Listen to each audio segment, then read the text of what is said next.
Yesterday we studied up to page number 62. हम पढ़ रहे थे पोएट एंड पैनकेक्स। कल हमने 61 पेज पे लास्ट में पढ़ा। अब हम स्टार्ट करते हैं पेज नंबर 62 से।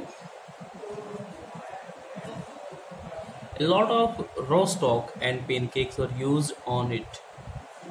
Not much came of the film. तो यहाँ पे बात हो रही है कि कोतमंगलम सुब्बू को भी एक फिल्म को प्रोड्यूस करने का अवसर दिया गया और इसमें बहुत ज़्यादा स्टॉक यूज़ हुआ पेनकेक का, मेकअप मटेरियल का। हालांकि इससे ज़्यादा प्राप्ति नहीं हुई, बेनिफिट नहीं मिला उसे, फिल्म इतनी चली नहीं। Then one day the boss close down the story department and this was perhaps the only instance in all human history where a lawyer lost his job because the poet were asked to go home. और फिर एक दिन boss ने decide किया कि वो story department को close करेंगे।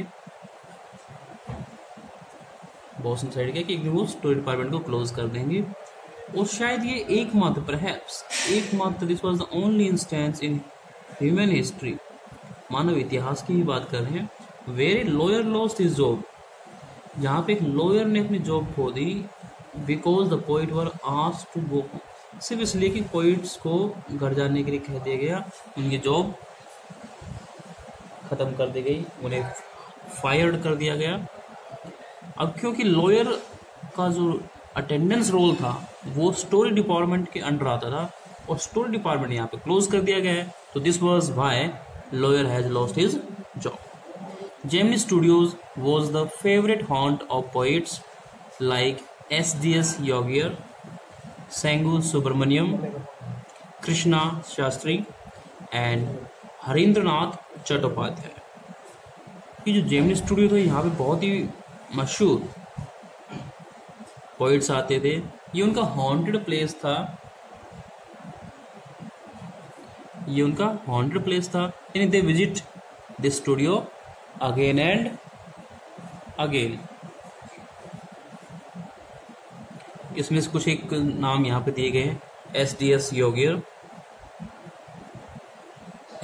एक फ्रीडम फाइटर थे और एक नेशनल पोइट भी रह चुके हैं। सेंगु सुब्रमण्यम, कृष्ण शास्त्री एंड हरिनाथ चट्टोपाध्याय। हरिनाथ चट्टोपाध्याय भी एक पोइट भी थे और प्ले राइट भी थे। It had an excellent mess which supplied good coffee at all times of the day and for most part of the night. इस स्टूडियो के अंदर एक अच्छी क्वालिटी का मैस था जहाँ से ऑलमोस्ट सारी रात और सारे दिन कॉफ़ी सप्लाई होती थी। तो यहाँ पे दिया गया कि विच सप्लाई गुड कॉफ़ी, अच्छी कॉफ़ी इस मैस से, एक्सलेंट मैस कहा गया है कि एक अच्छा मैस था वहाँ पे जहाँ से कॉफ़ी सप्लाई होती है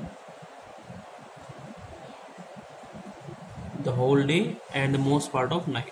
Those were the days when Congress rule meant prohibition and meeting over a cup of coffee was rather satisfying entertainment. ये उन दिनों की बात है जब कांग्रेस पार्टी का रूल का मीनिंग होता था प्रोहिबिशन, मनाही करना, कोई भी जो एक्शन लिया जाता था अंग्रेजों द्वारा उसको प्रोहिबिशन करना, and the meeting over A cup of coffee, और सिर्फ एक कप ऑफ कॉफ़ी के लिए वहाँ पे मीटिंग हो जाती थी, एंड रादर सेटिस्फाइंग एंटरटेनमेंट, और इस कॉफ़ी को भी वो एक सेटिस्फाइंग एंटरटेनमेंट मान लेते थे। This was the condition of pre independent India. Bearing the office boy and a couple of clerks, everybody else at the studio wore khadi and worshipped Gandhiji, but beyond that they had not the faintest appreciation for political thoughts of any kind.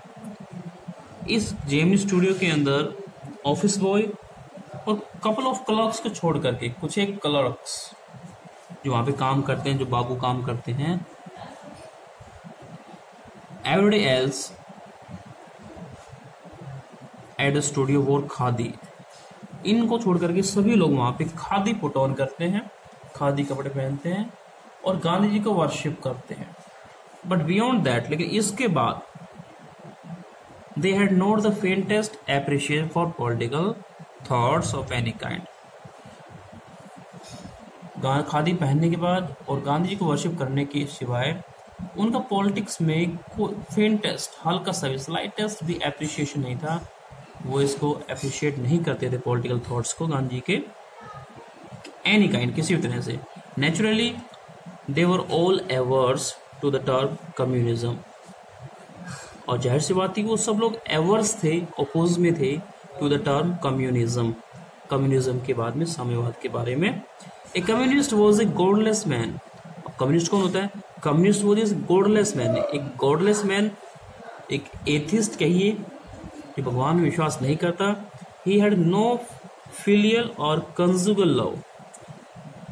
उसके अंदर कोई filial और कोई conjugal love नहीं होता है। He had no compunction about killing his own parents और his children. तो यहाँ पे हम बात कर रहे थे कि तो कोई filial like for family members और चिल्ड्रन, या कंजुगल लव की हम बात करें, कम्युनिटी के लिए बात करें, ऐसा कोई प्यार उनके अंदर नहीं होता है। उनके अंदर ना ही कोई कंपंक्शन है, कोई सिंपैथी भी नहीं होती है, कोई सहानुभूति भी नहीं होती है about killing his on parents, यहाँ तक कि वो अपने पेरेंट्स को भी किल कर सकते हैं, और हिज चिल्ड्रन, अपने बच्चों को भी वो मार सकते हैं। He was always out to cause and spread unrest and violence among innocent and ignorant people. और वो एक इस प्रकार का व्यक्ति होता है जो कम्युनिस्ट होता है, जो हमेशा अनरस्ट फैलाता है, दंगे फसाद, या हम कहें कि झगड़ा या आर्ग्यूमेंट्स करते हैं, या वायलेंस करते हैं, हिंसा करते हैं अमंग इनोसेंट, उन मासूम लोगों में, और जो इग्नोरेंट पीपल हैं उनमें। इग्नोरेंट मीन्स अज्ञानी, अनएजुकेटेड, जिन्हें बहुत कम ज्ञान है, नॉलेज नहीं है।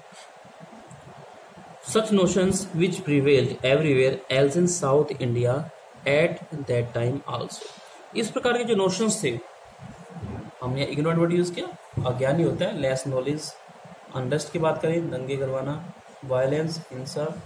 तो इस प्रकार के जो नोशंस की हम बात कर रहे हैं, जो आइडियाज हैं विच प्रिवेल्ड, जो अभी भी प्रिवेल्ड है, इन फंक्शन है, काम कर रहे हैं, everywhere else in south India, south India में हर जगह, एट दैट टाइम आल्सो, उस समय जब ये चैप्टर लिखा गया होगा। Naturally floated about vaguely among the khadi clad poets of Gemini studio. तो जाहिर सी बात है, यही आइडिया फ्लोट करता था, उनके अंदर भी समाहित था। वैसे फ्लोट का मीनिंग तो तैरना होता है। अबाउट वेगली, वेगली डिमली या हेजीली, धुंधले रूप से, among the khadi clad poet, जो खादी क्लैड पोइट है, खादी पहनने वाले, clad is put on, khadi पहनने वाले पोइट से जेमिनी स्टूडियो के, उनके अंदर evidence of it was soon fourth coming, और इसके जो एविडेंस हैं फोर्थ कमिंग, जल्द ही मिलने वाले थे, आने वाले फ्यूचर में इसके प्रूफ्स, सबूत हमें मिलने वाले थे। When Frank Buchman's moral rearmament army some 200 strong visited Madras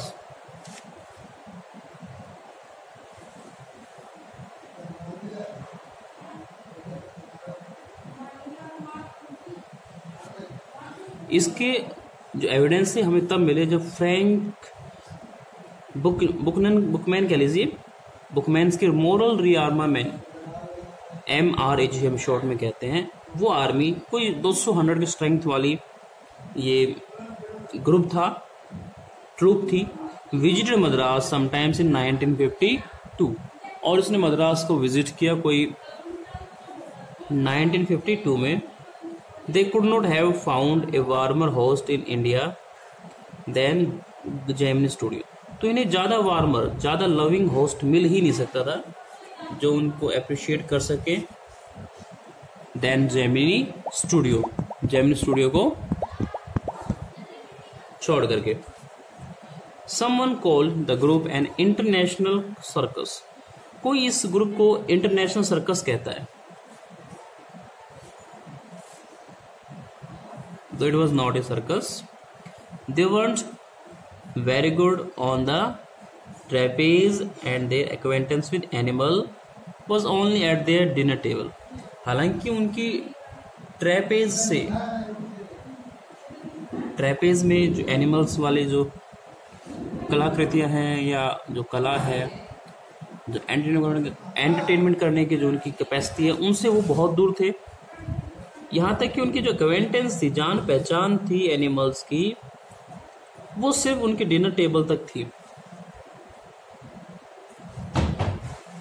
but they presented two plays in a most professional manner. लेकिन उन्होंने 2 प्ले प्रेजेंट किए, स्टेज किए वहाँ पे, वो भी मोस्ट प्रोफेशनल मैनर या वे, तौर तरीके से। देयर जोथम वैली, हम यहाँ पे प्ले की बात करें, नाम है Jotham valley and the forgotten factor. 2 novel यहाँ पे, जोथम वैली और forgotten factor. ran several shows in Madras and along with other citizens of the city। तो ये जो दोनों प्ले थे उनके बहुत सारे शोज, सेवरल शोज की हम बात करें, मद्रास में चले, along with the other citizens of the city, इस सिटी के और जाने माने लोग उनके साथ में। The Gemini family of 600 saw the plays over and over again। जो जेमिनी फैमिली थी जिसकी स्ट्रेंथ 600 बताई गई है, उन्होंने इस प्ले को देखा over again, over and over again. यहाँ पे वर्ड देखिए, ओवर एंड ओवर अगेन। इसका मतलब है कि बार बार इस प्ले को देखा गया। They watched it repeatedly. The message of the play were casually plain and simple homilies. और जो मैसेज होता था प्ले का वो यूजुअली प्लेन, बिल्कुल सिंपल, साधारण, homilies, home like, Indian style. But the sets and costumes, लेकिन जो सेट्स होते थे प्ले के और जो कॉस्ट्यूम्स, जो ड्रेसेस थी, वो फर्स्ट रेट, वो एकदम फर्स्ट रेट, यानी कि हम कहें कि वंडरफुल होती थी, जबरदस्त होती थी। Madras and Tamil drama community, और जो मद्रास और जो तमिल ड्रामा कम्युनिटी थे, let me turn the page. जो तमिल ड्रामा कम्युनिटी थी वो terribly impressed and for some years almost all Tamil plays had a scene of sunrise and sunset in the manner of Jotham Valley with a bare stage, a white background, curtain and a tune played on the flute। तो इस play के stage होने के बाद Tamil drama community इतनी ज़्यादा impress होती है, प्रभावित होती है इससे, कि अगले कुछ सालों तक सभी Tamil drama plays had scene of sunrise, उसमें सनराइज और सनसेट्स के सीन प्रोमिनेंट होते ही थे। In the manner of Jotham Valley, जिस तरीके से जोथम वैली में शो किया गया था, विद ए बेयर स्टेज, जहाँ स्टेज बिल्कुल बेयर, खाली होता था, एम्प्टी होता था, with no artist, a white background, curtain, background में एक वाइट कर्टेन लगा होता था, and a tune played on the flute, और एक ट्यून प्ले की जाती थी वहाँ पे ऑन द फ्लूट, बांसुरी के ऊपर एक ट्यून, एक धुन बजाई जाती थी। It was some years later that I learned that the MRA was a kind of counter movement to international communism, and the big bosses of Madras like Mr. Vasan simply played into their hands। तो यहाँ पे अशोका मित्रों को कुछ साल बाद पता चला कि जो MRA थी, मॉरल रीआर्मामेंट आर्मी, वो एक काउंटर मूवमेंट था to international communism. International communism में एक काउंटर मूवमेंट था, एक विरोधी आंदोलन था। एंड द बिग बॉसेस, और बड़े बड़े बॉसेस, बड़े बड़े मालिक, ओनर्स, जैसे कि हम मद्रास की बात कर रहे हैं, जैसे कि मिस्टर वासन थे जेमिनी स्टूडियो के, simply played into their hands, उनके हाथों में खेलती थी कठपुतलियां की तरह, लाइक पपेट्स, उनके हाथी कठपुतलियां थे। I am not sure however but this was Indeed the case, हालांकि वो श्योर नहीं था, लेकिन उसे लगता है कि बात शायद यही थी। For the unchangeable aspect of these big bosses and their enterprises remain the same. लेकिन जहाँ तक बात है कि जो बॉसेस थे, उनके जो आस्पेक्ट थे वो अनचेंजेबल रहे, जो उनके इंटरप्राइजेस थे, जो वर्क थे या कार्य थे, वो रिमेन द सेम, वो सेम ही रहे। MRA और नॉट MRA, चाहे MRA आई हो या MRA नहीं हो।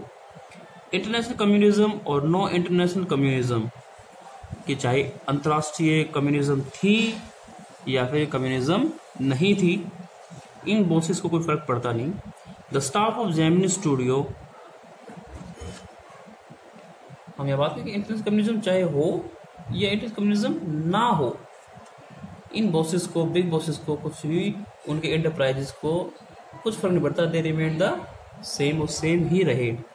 अब बात करें, the staff of Gemini studio had a nice time hosting 200 people of all hues and sizes of at least 20 nationalities।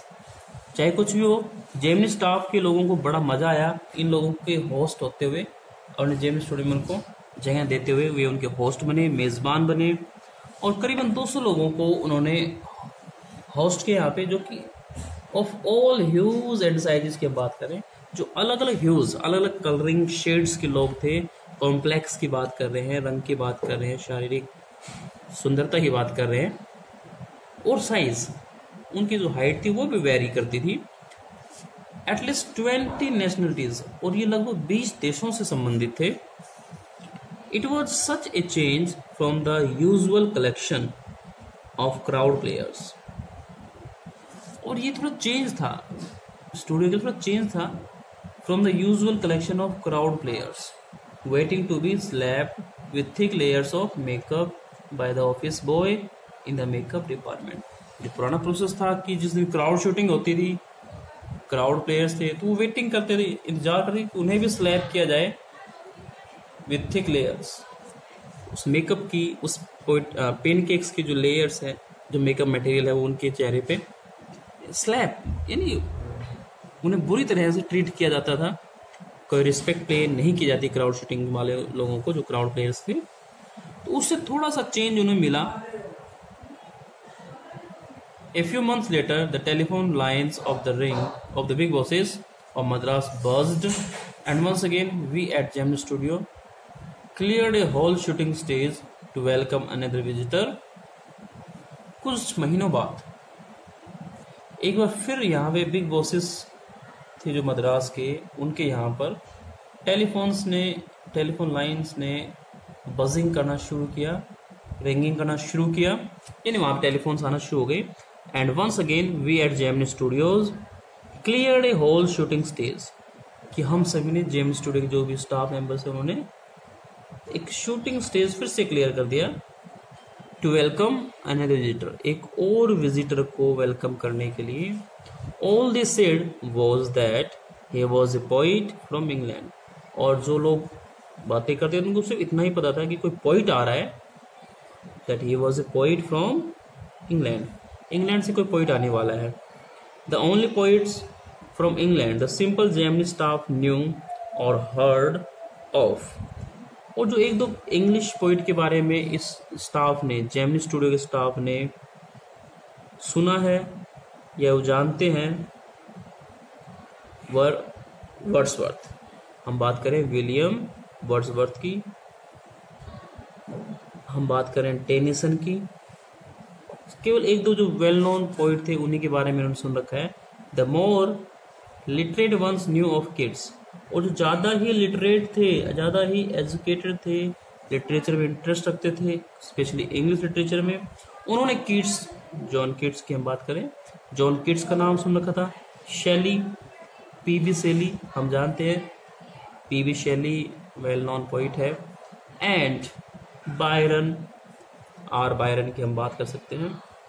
And one और two might have friendly come to know of someone by the name Eliot, और शायद एक दो जिन्हें faintly कोई नाम याद है, उन्हें इलियट के बारे में ही पता था, यानी कुछ एक पोइट्स के बारे में ही नाम सुना था।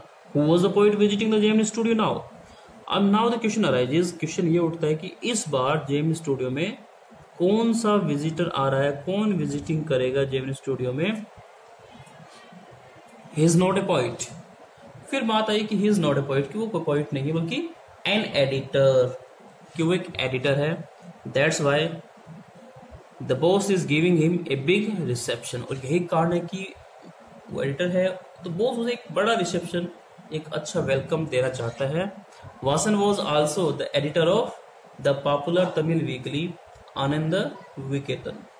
जो एस वासन था, जेम स्टूडियो का जो ऑनर था, वो भी एक एडिटर है और एक वीकली चलाता है, एक साप्ताहिकी, सप्ताह में एक बार पब्लिश होने वाला, या any news with that publish once a week. उसका नाम है आनंद विकेतन।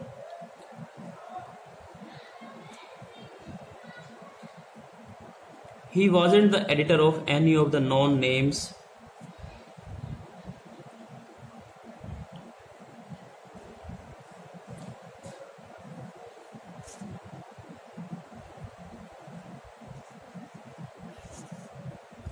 और वो अगर यहाँ पे दिखाई नहीं दिया हो तो एक बार फिर से आप इसको रीड कर सकते हैं। He wasn't the editor of any of the known names of British publication in Madras। हाँ, जो कवि आ रहा है वो किसी ऐसे ब्रिटिश पब्लिकेशन का, अरे यार ये कौन आ जाए, क्या करूँ उसको उठा लो बस। British publication in Madras, that is those known at the Gemini studio. Since the top men of the Hindu were taking the initiatives, यहाँ तक कि जो द हिंदू न्यूज़पेपर है उसके जो टॉप मैन थे, जो बॉसेस थे, वो टेकिंग द इनिशिएटिव, पहल कर रहे थे, स्टार्टिंग कर रहे थे। The सरमाइज was that the poet was the editor of A daily. और सरमाइज ये थी, गैस ये थी, अनुमान ये था कि जो पोइट आ रहा है इंग्लैंड से वो एक डेली का एडिटर है, किसी दैनिकी पेपर का एडिटर है, but not from the Manchester guardian. लेकिन मैनचेस्टर गार्जियन का तो नहीं है, कोई न्यूज़पेपर है उसका तो नहीं है, और द लंदन टाइम्स, यहाँ तक कि लंदन टाइम्स का भी नहीं है। That was all that even the most well informed among us new. जो हमारे अंदर से वेल इन्फॉर्म्ड अपने आप को समझते थे, जिन्हें ज़्यादा नॉलेज रहती थी इन चीज़ों की, उन्हें भी इससे ज़्यादा कुछ नहीं पता था। At last around 4 in the afternoon the poet और the editor arrived। 4 बजे के आसपास दोपहर में वो पोइट या हम के एडिटर वहाँ पे अराइव करता है, पहुँचता है। He was a tall man, very English, very serious and of course very unknown to all of us. He was a tall man, एक हाइट में टॉल है और very English, like English man from England, very serious and of course very unknown, बहुत ही गंभीर और very unknown, कोई उसे नहीं जानता। टू ऑल ऑफ अस, हम में से कोई इसे नहीं जानता था। Battling with half a dozen pedestal fans, और वो बैटलिंग करते हुए, संघर्ष करते हुए, जो बीच रास्ते में डजन्स ऑफ पेडेस्टल फैंस लगे हुए हैं, पंखे लगे हुए हैं पैडल वाले, ऑन द शूटिंग स्टेज, और वो शूटिंग स्टेज पर पहुंचता है। That's all for today. We will discuss the remaining part of the chapter tomorrow. Till then, keep learning, keep enjoying the videos. Stay home, stay safe. Thank you.